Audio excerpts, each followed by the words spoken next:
I share what I'm listening to and my thoughts on music and the business daily for free at helloyassine.com. What's pop, y'all? It couldn't get any better than this because the conversation around Doechii keeps going up. Most recently, I dropped a video on it just the other day.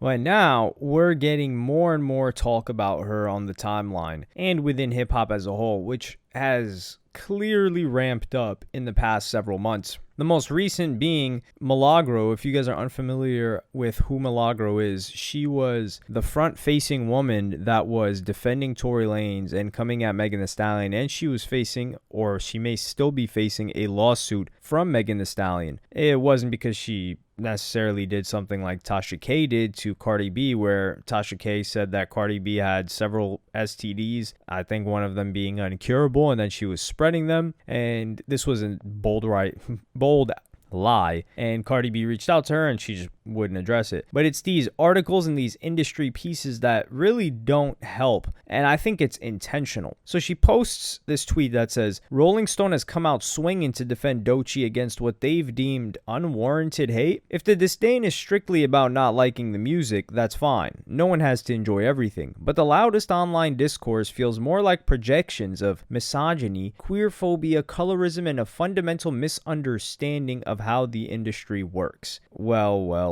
The irony here is that this same individual that wrote this, not Rolling Stone, the same writer at Rolling Stone, wrote a piece last year to cap off the year on December 31st. Kendrick Lamar embracing his inner hater is a lesson we should all take into 2025. In his feud with Drake, Kendrick didn't hold any punches. As conditions worsen for everyday people around the world, it's a strategy worth embracing. And this is where they say the online hate is unwarranted. Meanwhile, Kendrick Lamar's hate for Drake, it wasn't about not just liking the music. He accused him of heinous crimes. Now, granted, I have said and will continue to say Drake opened up Pandora's box when he decided to bring in his family members, the same way that he did with Pusha T. So gloves were off, and he was going to capitalize on these weird, or what was deemed as weird by the majority of hip-hop already, interactions that Drake has had with younger chicks, none of them that are underage, by the way, other than the Bobby Brown situation, which is not uncommon in their industry. So for you to come at somebody for something fake and then talk about, oh, if people don't like Doechii for, the only thing I've seen people not like Doechii for is the whole her saying she doesn't like straight men, which is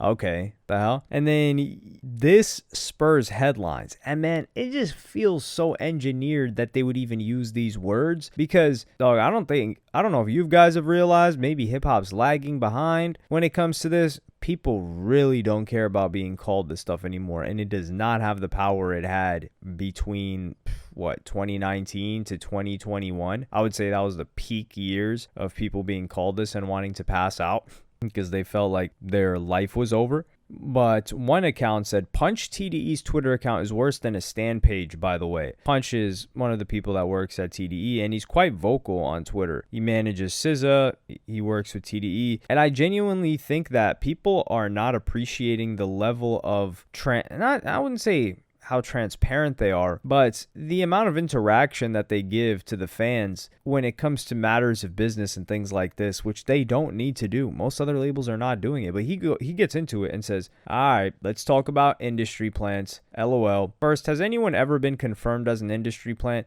They don't need to be confirmed when people see the results. Like Rory, for instance, 2015, he got on that freshman list, and he even wore the industry plant t-shirt. People were like, where'd this guy come from? That was a plant. I think he was Love Renaissance, which is Summer Walker's record label now, and they had Six Lack Black, whatever you want to call him. They had him as well, but Rory was the test subject. And then after that, you get to see these, I wouldn't say fishy come-ups, but Love Renaissance was really on a tear after that. So I think they perfected whatever formula they tried testing on Rory with the acts that came afterwards. But Punch goes on to say, okay, so far I've gathered that having a plan and good marketing and promotion makes you an industry plant.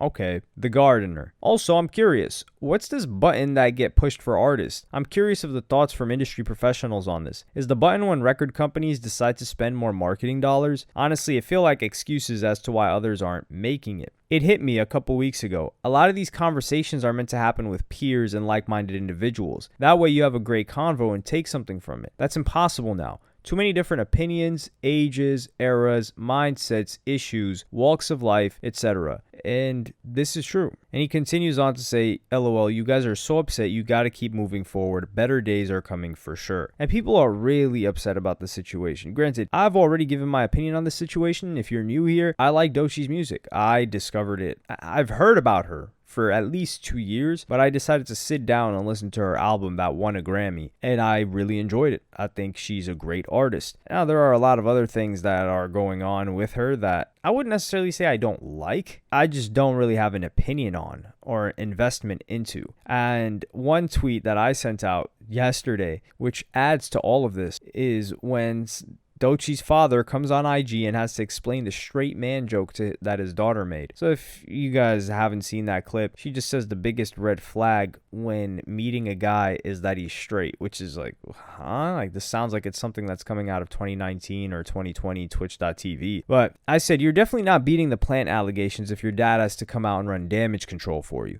Besides, the people mad at her about that joke are not her fan base and will likely never be her fan base. And this is something that a lot of people put too much stock into in other ways. But the guys, it's guys that are mad about this. It's not girls. They don't care. For the most part. 99% of girls don't care that she said this. They probably found it funny. Guys care about this. The majority of guys are not listening to female rappers. Whatever they tell you, they're lying. They're not listening to female rappers. Is it because they're not good? No, it's partially for the reason, but a lot of them just would rather listen to a male. It's kind of like, oh, why would you listen to a UK rapper when you can listen to a US rapper that's just as good? It's a similar line of thinking. And listen, the data supports this. The shows support this. It is what it is. And obviously, I'm talking about straight dudes, because like gay dudes, they're obviously not going to care about her saying this statement either. They might find it funny. So the people that are creating this conversation are serving Doechii, because now she's getting all this engagement related to it. And I think TDE is brilliantly farming hate on purpose for her to position her as some sort of underdog. I will say, when they say push the button, to me, what that means is the Grammy. Not the promotion that's been happening, not the headlines that have been happening, not the publications that have been happening. And keep in mind, these publications, they want to do good for TDE, because they're looking at it like, hey, TDE's got SZA. Well, they had Kendrick Lamar at one point in time, but they built with Kendrick Lamar a strong relationship with these traditional media outlets whose covers still matter. Maybe people aren't going to read the article, but they have there's brand equity with people. And people are like, oh, this was said on Rolling Stone, or this was said on Billboard. And that's the same thing with Doechii winning Billboard Woman of the Year. People are like, yo, what's going on here? But to all of that, it doesn't matter, in my opinion, if she didn't win the Grammy. I think that's what pushing the button meant. I'm not saying that she didn't deserve a Grammy. Like I said, the album was really great quality-wise, but for her to be the third woman to win it after Cardi B, Lauryn Hill, Cardi B, and Doechii in 2025 doesn't seem like they line up. Even Cardi B, who I think damn near stole that Grammy, and she should have pulled a Macklemore and handed it to somebody else, she was still the hottest artist of that year. Female artist. Oh, and honestly, just in general, hottest female rapper, or hottest rapper, male or female, that year. But Doechii, on the other hand, it was a different story. So I think after the Grammy, that legitimized her to a degree, and it got conversation around her that when they push the button with marketing dollars and their connections and whatever else may be, it ramps everything up 10x. Because there are plenty of artists that you guys don't see that they spend hundreds of thousands of dollars trying to make stick, and they don't stick, and then they just drop them. And then people are saying, oh man, the label just gave up on this artist. But when they do succeed, you call them a plant. And this is the thing, like, TDE is not just throwing anybody in front of us. They take time, and they take care, and they take a long time to develop these artists. So I definitely don't believe that she's a plant. And this is the thing, man. This plant conversation keeps being flipped around. Look, a plant is somebody that pretends to be independent or seems independent, but is actually signed and getting a lot of funding and industry support. That's not Doechii. She's been signed since as long as we can remember. She's been affiliated with TDE, rapping it for forever. So just the nature of the definition is something that people are getting wrong. But let me know what you think about this in the comments. feel free to voice it. Of course, be respectful to me. I mean, if you want to be disrespectful towards Doechii, that's your prerogative. I think as long as you keep it within the bounds of YouTube, they shouldn't automatically delete your comments. But let me know what you guys think in the comments, and I'll see you in the next one. Like, subscribe, and hit the notification bell if you enjoyed. Follow me on Twitter and Instagram. Go to helloyassine.com. I give my thoughts on all these things way earlier. Thank you for watching. Peace.